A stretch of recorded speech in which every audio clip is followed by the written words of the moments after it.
अपनी पत्नी रागिनी, पिता रामलाल और बेटे गौरव के साथ एक किराए के घर में रहता था। वो पेशे से एक मिस्त्री था और जैसे तैसे अपनी जीविका चला रहा था।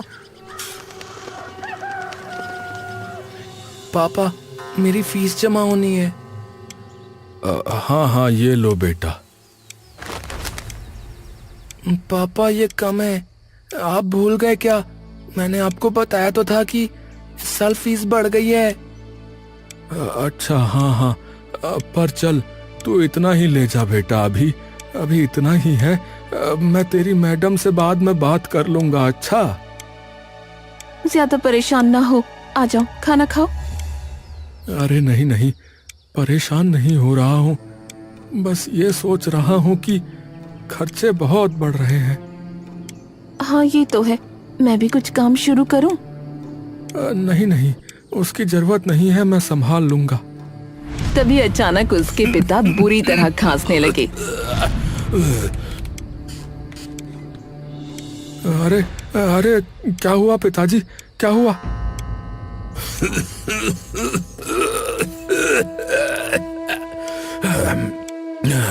अरे ठंड लग रही है बेटा, बहुत ठंड लग रही है।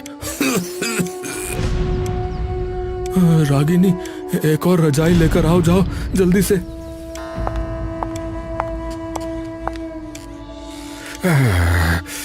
बेटा मोहन, तेरे ऊपर बहुत बोझ आ गया है ना। अरे नहीं तो, किसने कहा?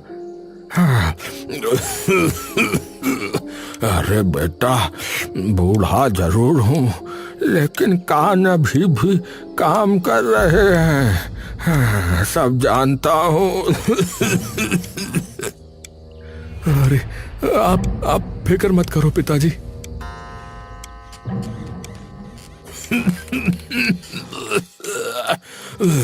वो तो भला हो हमारे मकान मालिक प्रकाश लाल का। मैं यहाँ 40 साल से रह रहा हूँ, तब से उन्होंने किराया नहीं बढ़ाया। आज भी वही वो 100 रुपए लेते हैं। अरे बहुत भले आदमी हैं। हाँ, ये तो सही बात है, लेकिन अब आप ज्यादा मत बोलो, आराम करो, क्योंकि आपको बहुत खांसी भी आ रही है।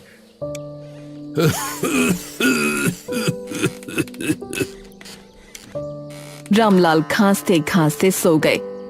इस बीच एक दिन सर्दी अपने चरम पर पहुंच गई। हवा ऐसे चल रही थी जैसे किसी ने बर्फ का तूफान खोल दिया हो। उस शाम मोहन बाहर काम से लौटा तो उसके हाथ पैर सुन्न थे। अरे राम राम राम राम, आज तो बहुत ज्यादा सर्दी है। पापा, मेरे हाथ पैर सुन्न हो रहे हैं। बहुत, सच में बहुत ठंड है। आप जल्दी आ जाते तो अच्छा होता। आज पिताजी की तबीयत बहुत खराब है। मोहन ने तुरंत चारपाई पर पड़े अपने पिता की तरफ नजर डाली। रामलाल बुरी तरह कांप रहे थे। उनकी खांसी अब और बढ़ चुकी थी। अरे पिताजी, क्या हो गया आपको पिताजी?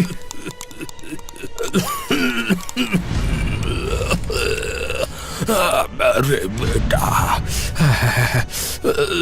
आज की ठंड मेरा दम निकाल रही है बेटा। मैंने 2 रजाइयां और ओढ़ा दी, पर इनका बदन फिर भी जल रहा है और ठंड भी लग रही है। मोहन के चेहरे पर डर उतर आया। वो समझ गया था कि ये सिर्फ साधारण ठंड नहीं है। मैं डॉक्टर को बुलाता हूँ, नहीं तो कुछ गड़बड़ हो जाएगी। वो बाहर भागा और डॉक्टर को बुला कर लाया। देखिए, ये हालत अच्छी नहीं है। इनको हाइपोथर्मिया हो गया है। इनको अभी तुरंत अस्पताल ले जाइए। डॉक्टर साहब, पैसे तो... देखिए, पैसे बाद में सोचिए, अभी इन्हें ले जाना जरूरी है, वरना देर हो जाएगी। जितना है उतना उठाकर दे देते हैं, पर चलिए, इन्हें बचाना है। मोहन ने पिता को शॉल में लपेटा, कंधों पर उठाया और दरवाजे की ओर बढ़ा, लेकिन तभी रामलाल का शरीर अचानक ढीला पड़ गया। पिताजी पिताजी पिताजी पिताजी बोलिए, पिताजी पिताजी पिताजी। दादू दादू।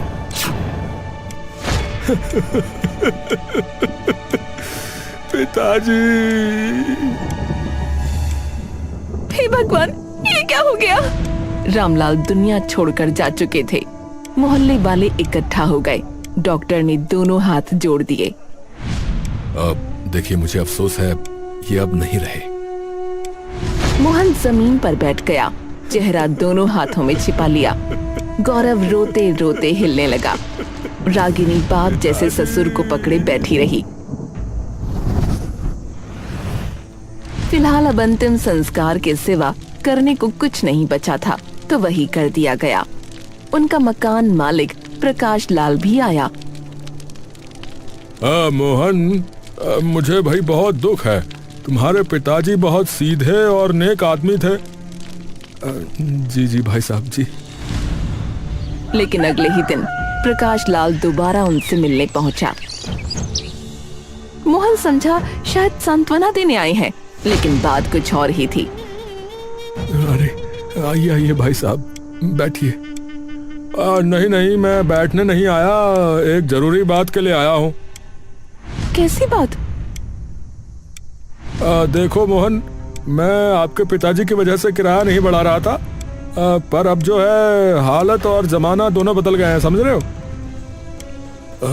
मतलब देखो भाई, मतलब ये कि अब से किराया 100 रुपए नहीं बल्कि 1000 रुपए होगा। हाँ। मोहन के चेहरे का रंग पल में उड़ गया। क्या 1000 रुपए? आप मजाक कर रहे हैं क्या? बिल्कुल नहीं, साफ साफ बोल रहा हूँ। अगर दे सकते हो तो रहो, नहीं दे सकते हो तो फिर घर खाली कर दो भाई साहब। अरे, दादाजी की मौत के अगले दिन भी कोई ऐसे बोलता है क्या?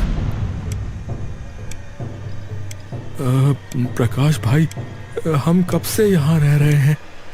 आप जानते हैं कि मैं वक्त पे किराया दे देता हूँ। मेरे पिताजी की चिता की राख भी अभी ठंडी नहीं हुई है। देखिए, मुझे भावनाओं से फर्क नहीं पड़ता है मोहन भाई। जमाना बदल गया है, मेरा भी खर्चा है। बताओ, रहोगे या जाओगे? अरे 1 महीने की मोहलत और दे दो भाई साहब, मैं कुछ कर लूंगा। अरे 1 दिन की भी नहीं दूंगा भाई साहब, शाम तक घर खाली कर दो, बता रहा हूँ। वो मुड़कर चला गया। रागिनी और मोहन हैरान खड़े रह गए। अरे चलने की तैयारी करो। पर अरे मैंने कहा ना, चलने की तैयारी करो। थोड़ी देर में मोहन ने पुराना बक्सा, कुछ कपड़े, 1-2 रजाइयां इकट्ठी की और घर से बाहर निकल आए। ठंडी हवा उनके चेहरे पर कोड़े की तरह पड़ रही थी। हे भगवान, हम जाएं कहाँ? कोई कमरा देखते हैं, हिम्मत रखो। मोहन ने बहुत कोशिश की, लेकिन 1000 से कम किराया कहीं नहीं था।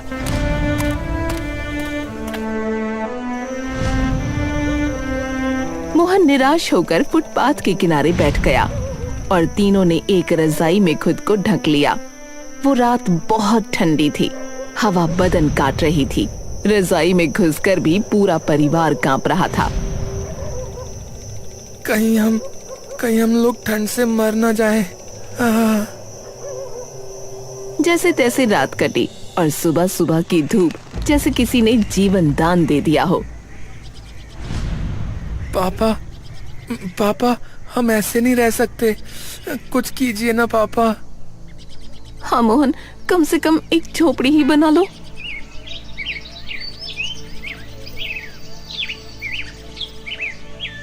हाँ ठीक है, जो मिलेगा उससे बना लेंगे, कुछ भी करके।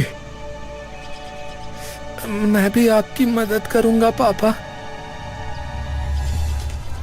मोहन और गौरव कबाड़ी वाले के पास गए।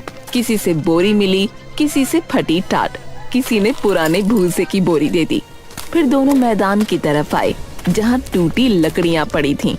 दोनों लकड़ी गाड़ते, टाट बांधते, भूसा ठूंसते गए। पापा जल्दी करिए, ये भाग रही है। अरे अरे मैं तो कस रहा हूँ, तू पकड़ के रख। ये बोरी इधर लगा दो, हवा कम लगेगी। बस थोड़ी और मेहनत, फिर हमारा घर तैयार हो जाएगा बेटा।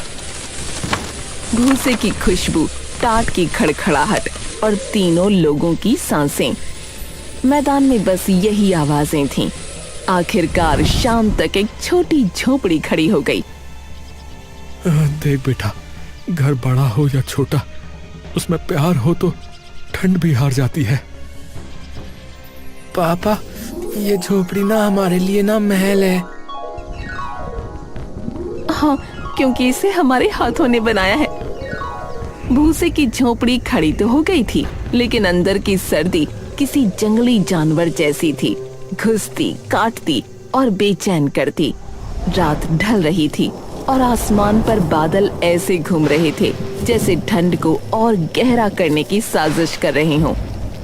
मोहन, रागिनी और गौरव ने अंदर की टाट की दीवारें ठीक की, भूसा दबाया और रजाई में सिमट कर बैठ गए। पापा, ये हवा तो झोपड़ी के अंदर भी आ रही है। मैं देखता हूँ बेटा, तू रजाई कसकर ओढ़ ले बेटा। हे भगवान, ये रात कैसे कटेगी? भूसा भी ठंडा हो गया है। हवा की आवाज झोपड़ी के ऊपर ऐसे पड़ रही थी जैसे कोई भारी चीज धकेल रहा हो। बाहर से सरसराहट, टाट की खड़खड़ाहट और भूसे की आवाज सब मिलकर डर पैदा कर रही थीं। और अचानक एक तेज झटका आया जिससे झोपड़ी की आधी छत धड़ाम से अंदर गिर पड़ी। भूसा चारों तरफ उड़ गया। रागिनी चीख उठी, मोहन, सर पर गिर जाता तो क्या होता? पापा, पापा जल्दी ठीक करो, ठंड लग रही है बहुत। मोहन बिना एक सेकंड गंवाए बाहर भागा। हवा काट रही थी, हाथ तुरंत सुन्न हो गए, पर वो लकड़ी को संभालने लगा। हे हवा, जरा तो रुक जा, जरा मुझे अपनी छत को ठीक करने दे। मैं पकड़ती हूँ, आप भाग भाग के टाट नहीं बांध पाएंगे। पापा, पापा मैं भी पकड़ूंगा। तीनों उस रात एक सैनिक टुकड़ी की तरह सर्दी से लड़ रहे थे। मोहन ऊपर लकड़ी टिकाता, गौरव नीचे से पकड़ता, रागिनी टाट दबाकर भूसा भरती जा रही थी। कसकर पकड़, कसकर, नहीं तो फिर गिर जाएगी। पापा, पापा मेरी उंगलियां जम रही हैं। बेटा सहले, सहले बेटा, ये छत हमें बचाने के लिए ही है। 2 घंटे की मशक्कत के बाद झोपड़ी फिर खड़ी हो गई। अगली सुबह धूप निकली तो कुछ आराम मिला। रागिनी ने बोरी हटाकर थोड़ा धूप अंदर आने दी। मैं काम पर जा रहा हूँ। जल्दी आना, यहाँ मुझे डर लग रहा है। मैं जलाने के लिए मैदान से लकड़ी ले आऊंगा। शाम को मोहन काम से वापस लौट रहा था। आसमान बिल्कुल धुंधला था, हवा बर्फ सी ठंडी थी। तभी उसे सड़क किनारे एक बूढ़ी औरत बैठी दिखी। वो कांप रही थी, आंखों से आंसू बह रहे थे। अम्मा, क्या हुआ? क्यों रो रही हो ऐसे? मेरा बेटा मुझे यहाँ बिठा कर गया है, बोला कि अभी आता हूँ, पर लौटा ही नहीं। मोहन ने सामने देखा, ऊपर एक बोर्ड लगा था जिस पर वृद्धाश्रम लिखा हुआ था। उसे सब समझ आ गया। अम्मा, वो आपको यहाँ छोड़कर चला गया है, अब नहीं आएगा। नहीं नहीं, ऐसा नहीं हो सकता। मेरा बेटा मुझे नहीं छोड़ सकता। वो तो कह रहा था चल माँ घुमा लाता हूँ। अम्मा, रात होने वाली है और देखो ना, ठंड बहुत है। मैं यहाँ से नहीं जाऊंगी, मेरा बेटा आएगा, जरूर आएगा। अरे लेकिन मेरा बेटा मुझे वृद्धाश्रम में कैसे छोड़ सकता है? नहीं, वो आएगा। अम्मा जिद पर अड़ी थीं। हाथ पैर कांप रहे थे, आंखों से आंसू बह रहे थे, चेहरा ठंड से नीला पड़ रहा था। मोहन के मन में अपने पिता की ठंड से हुई मौत का दर्द जाग गया।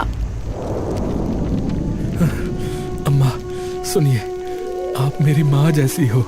अगर आप यहीं बैठी रहीं तो ठंड आपको आप एक काम कीजिए, आप मेरे साथ चलिए।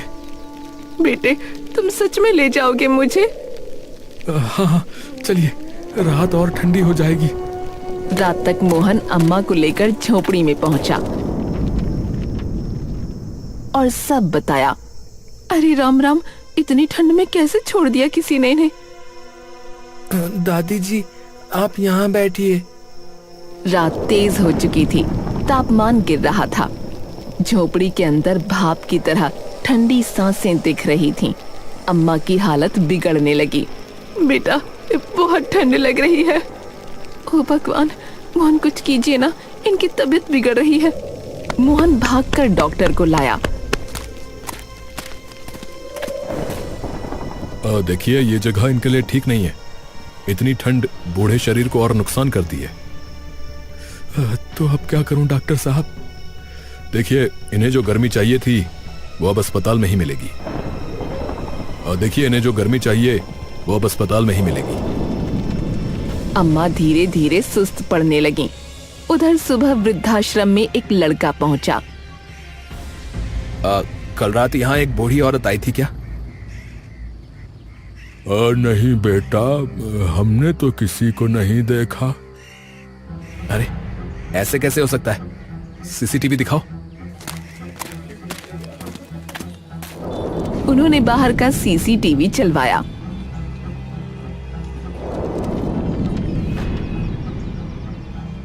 समीर की आंखें चौड़ी हो गईं। अरे, ये आदमी कौन है? ये मेरी माँ को कहाँ ले गया? गुस्से से उसका चेहरा लाल हो गया, पर वृद्धाश्रम वाले भला क्या जाने। समीर बाहर निकला, दिल उबाल खा रहा था।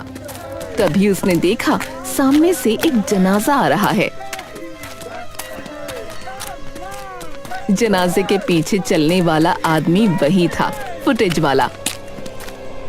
अरे रुको, तुम ही थे ना जो रात को अम्मा को अपने साथ ले गए थे? कहाँ है मेरी अम्मा? तुम्हारी अम्मा? हाँ, सीसीटीवी में देखा है मैंने। बोलो, कहाँ है वो? कहाँ ले गए थे उन्हें? मोहन की आंखें भर आईं। बेटा, वो वही है। कहाँ? इस अंतिम यात्रा में ये उन्हीं का अंतिम संस्कार हो रहा है बेटा। समीर की सांसें अटक गईं। क्या? कल रात की ठंड वो सह नहीं पाई बेटा। मैंने बहुत कहा कि वृद्धाश्रम में चले, लेकिन वो मानी नहीं। कहा कि बेटा आएगा। फिर मैं इन्हें अपनी झोपड़ी में ले गया, पर ठंड और तेज थी।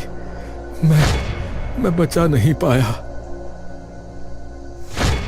समीर वहीं घुटनों के बल गिर गया, चेहरा दोनों हाथों में छुपा लिया। आंसू गिरते जा रहे थे। हे भगवान, ये क्या हो गया? ये क्या हो गया? मैं आ रहा था, मैं सच में आ रहा था। उठो बेटा, उठो, हमें इनका अंतिम संस्कार करना है। चलो। अम्मा की चिता की आग अब धीमी होकर राख में बदल रही थी। मोहन, रागिनी और गौरव चुपचाप खड़े थे। उसी बीच समीर ने कांपते हुए अम्मा की चिता को अंतिम बार देखा और फिर मोहन की ओर मुड़ा। बेटा, एक बात पूछो। पूछिए। तुमने इन्हें वहां क्यों छोड़ा था?